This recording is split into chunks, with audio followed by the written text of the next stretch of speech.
So a question I get asked all the time is, what is PDI? What does PDI stand for? Is that just a silly little fee that dealerships tack on to the price, or is there something really behind the magic of what PDI is? Today in this video, we're gonna be answering that question, and we're going to be showing you something that General RV does different from everybody else in the entire RV industry. Let's get into what the PDI Center is here in Elkhart, Indiana. Hey everyone, again, welcome back to another video. Today I am super excited. I'm here with the leadership team at what's called GTE, which is General's massive PDI facility here in Elkhart, Indiana. Why doesn't everybody introduce themselves and what they do? Yeah, my name's Tanner Love. I'm the operations manager here at General RV. Paul Dover, general manager, General RV. Jen Berry, I'm also an operations manager. So Paul, why don't you tell everybody, one, every dealership does some sort of PDI across the country, but nobody does it to the level of General RV. What are the viewers going to be seeing today in this video? We're gonna see a lot of detail is what they'll see. They'll see us doing a lot of detail. They'll see us hitting every point on the trailer. They're gonna see a pass-fail, which is gonna be really neat. They're gonna see our QR code, which is a tracker where we can see where the unit's at, the stock number, what the unit has, if there's any work that needs to be done, and what we need to do to make sure that that's a good unit for the customer. Guys, when I first started filming, I'm already halfway done filming this video. I don't even think I'm halfway done. And I was actually just gonna mix this in to me picking up my new Delta travel trailer, but I've been in the industry for 8 years. I didn't understand what this was, and holy crap, does this team do an amazing job. So with that, let's get started when the unit first comes in and take a look. So what is the very first step when a unit first comes in? Yeah, so the very first step for us when a unit comes in, it's dropped off by our DPU Indiana Transport. We have a great team of employees up at our check-in booth who talk to the driver, go over the paperwork, make sure the VIN matches on the unit and on the paperwork we receive. They also do an exterior walk around looking for any transport damages or defects that may have came from the OEM, and they mark those down if they notice any. And then they also apply this awesome sticker. There we go. Right here on the unit. So this is unique to General RV. It's got our unique stock number, the make and model of the VIN, and the year. And then it also has this QR code that we use on campus here. Each employee has their own iPad, and that's the way that they can scan into the unit and pull up all the info from VIN number, how much the unit costs, and then also their pass and fails that they work through for their job responsibilities. One of the things that's really neat about it is this right here it's the tracker, so it tracks it wherever it's at out on the campus. So if it's in wash bay, prep bay, ship bay, right here this whole thing tracks. Organizationally, you can go with that QR code and it'll tell where this unit's at. Wow. Neat stuff right there. So our next step in the process here is our wash and photo bay. We tug the unit in and it gets a wash, rinse, and another wash. So that's what's taking place here in the first step. We also have an employee going on the inside and they're washing the unit down, wiping it down, and then they're also looking for any defects that may have come from the OEM on the inside of the unit and marking those down as well. We have a PDR team here on campus. It's also known as the DAF. What they're doing is they're looking for any defects on the interior of the unit or the exterior of the unit. They're marking those down in our camp program, which is where they scan in with the QR code. And once they do that, it's going to move over to Abby, who is going to submit those documents to our OEMs. So here at GTE, we take photos of each and every unit. So it looks like we have a photographer over here who's taking our exterior shots. Once he's done with our exterior shots, he's going to go inside and take interior shots of the unit. The reason why we take photos of each and every unit is so that our customers are seeing the correct product that is posted online. If you notice up in the air, we have cameras up above as well. So we're also taking shots of the roof of the unit to check for seal voids or any damage that may be on the roof. I actually love that because nothing's worse than a generic photo. That's right, the stock photo. Yeah, right. Exactly. So I think it's a unique experience that we offer our customers because they're shopping their unit, their couch, their TV, their countertop. So once our photos are taken in our photo bay, our photographers are bringing those photos over to our media coordinator. This is Autumn, one of our media coordinators. She is going to be uploading to our website, Interact. Once she puts these photos in order, they're going to directly be loaded to our website to send. Hi, I'm Gabe Hafner, one of the leads here for 1 and 2 at General RV. A little rundown of what we do here in Station 1. We hook the unit up, 120 power, immediately do a hot skin test, make sure it's safe to be in before we operate in it. We make sure it gets power first from 120, so we check that shore inlet. We hook it up with fresh water fill. We fill that tank all the way up, make sure there's no leaks or cracks anywhere. Make sure that it's strapped and secured and there's no automatic drops on your tanks, anything like that. We do the same thing with your black and gray. With this little, you want to show them this little tower system right here. Yes, sir. We fill up your black and gray, make sure the monitor panel goes all the way up to full, and then we drain it, make sure it empties, make sure there's no leaks in those ABS pipes down there. A little deal on what my boss was saying earlier about the Bluetooth thing. We have a little iPad that we got hooked up to those towers. That way we can be in the coach, make sure that it fills all the way up that it's supposed to, and then we'll stop it automatically, drain it as it should. Because funny stories, we used to be able to, or we used to have to run outside, turn it on, turn it off, and there'd be instances where it would possibly flood out the unit, out the roof vent pipe or anything like that. Right. But at least it's working. Another thing that we do, we run your slide outs, make sure that those go in and out, it seals in and out. We don't want any leaks from any weather elements get inside your unit. We hook up this little light box right here. Oh, just say that again. We hook up this little light box right here. Yep. So what this does, this simulates a truck as it's driving down, the highway. So this will check your blinkers, make sure those work, your brake output, your emergency brakes, your reverse lights, your running lights, clearance lights, pretty much like you're simulating it driving your truck. We do a propane test. So the units arrive from the OEMs with empty propane tanks. We'll take those off. We fill them here on the lot, and then we put them back on the unit.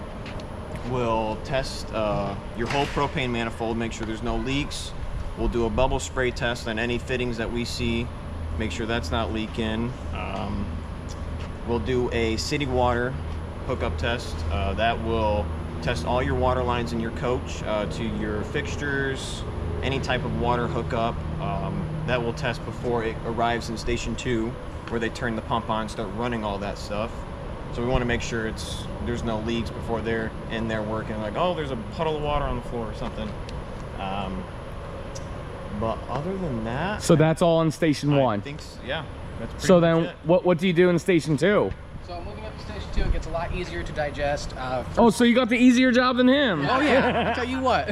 So what do you do in Station 2? Right off the bat, you're gonna hook up a battery to the coach. If it's equipped with a battery disconnect, that's when we will check it to make sure it's operational. After that, they will plug the coach in, grab their multimeters, and check the converting charge rate, make sure that's up to where it should be. Moving on from there, they'll go inside the coach, start off with turning on all their lights, make sure everything operates the way it should. They'll move on to their water systems, turn on the water pump. Depending on the time of year, it may or may not have antifreeze in it, but we got to get rid of that first. Yep. Going from there, they'll find their water heaters and they'll unbypass them. They make sure it works on the electric option or the propane option. We typically stick with the propane option here just because it's significantly faster, cuts down time, but we do make sure they both operate the way they should. After that, they'll start to test all of their outlets and their GFCIs, make sure that they pop, reset USBs if they have them, awnings as well, but that right there is the majority of Station 2. I'm Sean Conley. I run Station 3. Okay. And what do you do? We check all the electrical appliances. We check for to make sure the AC comes to temp, the heat. We check the LP for the stove, the microwave, radio. That's all on the inside. On the outside, we are checking for tire pressure. Make sure the lug nuts are tight and that the hitches are all working, and that there's no tears in the underbelly. That's Station 3? Yes. There you go. And then who does Station 4? I do. What is your name? Betty Dean. Hello, Betty. What Hi. do you do for Station 4? We check all the cosmetics in the units. We do the trim, the flooring, the bedding, the blinds, to make sure there's no nicks and cuts, anything cosmetic. So you go over it with a fine-tooth comb to make sure the nails aren't exposed and all of Absolutely. that. Wow. Yes, sir. Well, thank you. And that's station 3 and 4? Yes, sir. Probably one of the most important stations, I'd say. Yes. I agree. Perfect. All right, so one of the things that puts us head and shoulders above the rest is this QR code we have here. We have our lead, Sean, and she's gonna walk you through what we do with the QR code and how we do pass-fail. So you push on the QR code. What we call this here at GT is Let's Go Camping. So the Okay. team will go camping. It's our camp app, and they get in there and they start going through the pass-fails for station 3 and 4. And so we will find our unit. This gives you all the information, the work orders. These are active, and these are the recent, so that's the PDR that when it came through wash. Okay. So then we are gonna open up our work order and find for our start button, excuse me, that was it the first time. And then we would push our start button to start here, but we don't want to start that right now. So I'm gonna come over here, excuse me, and we are gonna come in here and I will show you our fails. So this was station 3, and this is how they did their tires. They put all their tire information. Okay. Yep, slowly go through there and show a little bit of each one of these on here. Oh, it's so cool how we do it. Yeah, so these were all passed. And if it was a fail, it would turn red. Okay. And then we would put information on why we failed it. And what would fail for a tire or something? If there was a screw in the tire, if there was, like, it was cut, any anomalies in the tire condition. And then axles, the underbelly condition. So if they went under there and there was tears in the underbelly, they would go ahead and fail it here. Or the jacks, if we couldn't get the jacks to come down correctly, they would fail the jacks at that time. Here's like air conditioning. So if the air conditioning didn't come on, if it wouldn't come up to temp, they would put that there. And so they have the ambient temperature, so it's the temperature that's in the coach at the time, and then what the air conditioner actually comes out to. Now, what's the advantage of doing this all here in Elkhart, Indiana? The advantage is having it where we're right in the home base. Elkhart's the place, right? This is where RVs are built, RV capital, Elkhart. This Yes. is definitely, it was conceptually, this is the idea to have the PDI right in the middle so we can work with the OEMs. We can partner with the OEMs. If we have any issues, we can bring the OEMs and together we can work on the issues. And then if we have anything that we feel that is something they need to get better at, we work with them on that. And what's the best thing about that is when we do that, it's better for the customer. So Yes. the customer gets the better result. So when they come in, and we call it iron sharpening iron, they come in and partner with us, we look at the product, and then we look at what we can do better, and then that's what we end up doing. Perfect. You want to tell a little bit about once that fails on the pass and fail, once it goes to a fail and the pictures we take and how we do the stock code and how it goes to that part? Yeah, so once they put in a fail in camp, each and every fail is going to constitute a minimum of 2 photos. So what we're doing is a close-up photo of that issue, and then we're going to do a far-away photo of that issue. Now, if that fail is an appliance and it has a tag photo, we're going to take a picture of that tag photo. If it is a compartment door, we're going to take a picture of that photo. Our goal is to get the best and most clear photos for each and every fail so that we can provide those to our OEM. Perfect. Now, do you guys fail plastic toilets? Because on our show, we fail plastic toilets. It must be porcelain when it comes to toilets, in our opinion. Alright, hi, I'm Taryn. I'm for stations 5 and 6. For 5, we do the exterior of the units, make sure that there's no scratches, dents, spider cracks. We zip tie the cord for the unit. We bungee cord the tank cover closed, make sure that's good. Make sure that there's... So if we have the incorrect keys, we make sure that we put in a special order for them. And if they're the right ones, we'll just send it on through and... That's Station 5. That's Station 5. Thank you so much. And you? Hi, I'm Erica. I'm one of the leads for Stations 5 and 6. I will be talking about Station 6.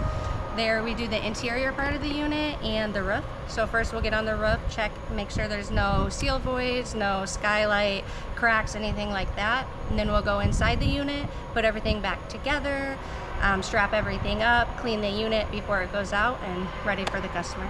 Amazing. And so that's steps 1 through 6. So after the stations 1 through 6, I mean, then what happens? So we talked a bit about fails in station 3. So as it's coming down the line through 1 through 6, once there's a fail placed on that unit, if they're not able to fix it in our utility team on the line, it will move out of the PDI line and move directly over to our warranty area, which if we kind of shift around a little bit, we're following we can you. see all of these units over here. This is our warranty area. Okay. So each and every unit is fixed before it leaves our property so that it gets to our customer in the best state possible. Hang on a second. You're telling me that we fix the unit before the customer buys it? We don't tell a customer, hey, once you buy it, then we'll fix it? That's right. Man. Fixed here before launch. What a It's done relief right it is. here. Yeah. Yes, sir. Wow, thank you guys so much. That is the 6 steps, the 6 stages. Well, and I call it more than 6 because you had all that stuff before these 6. So after it's done through warranty and everything's done, then what happens? We're going to move it to our ship lot where our checkout team is going to notify our corporate team and our transport companies that the unit's ready to pick up. As soon as that's done, we'll have a transporter come to pick up the unit and take it to our dealership for a customer. So then each unit individually gets towed out to each dealership, either in Wixom, Michigan, or Ocala, Florida, or Salt Lake City. Yes, sir. All of that before it even steps foot on our lot. That's Yes, right. sir. Guys, thank you so much. Is there anything else? Thank you so much. We really do appreciate everybody participating, being in the video. Anything else that you want to say that maybe I didn't catch on camera? Just that general RV and what we do here, we're the best, and heads and shoulders above the rest. Perfect. Well, guys, thank you so much again for joining us today. And again, hopefully that answers the question on what PDI is, and more importantly, what General does that's just absolutely different and better in changing the RV industry. And I hate saying this, but hopefully the other dealerships can all come to this level, because again, it is all better for the customer experience. But as of right now, it's only General. That's right. Guys, drop a comment down below. Let me know if you like informational videos like this, if you want us to dive deep down into what the whole process is from start and finish when it comes to everything to do with RVs. Thank you guys so much for watching. We'll see you next time.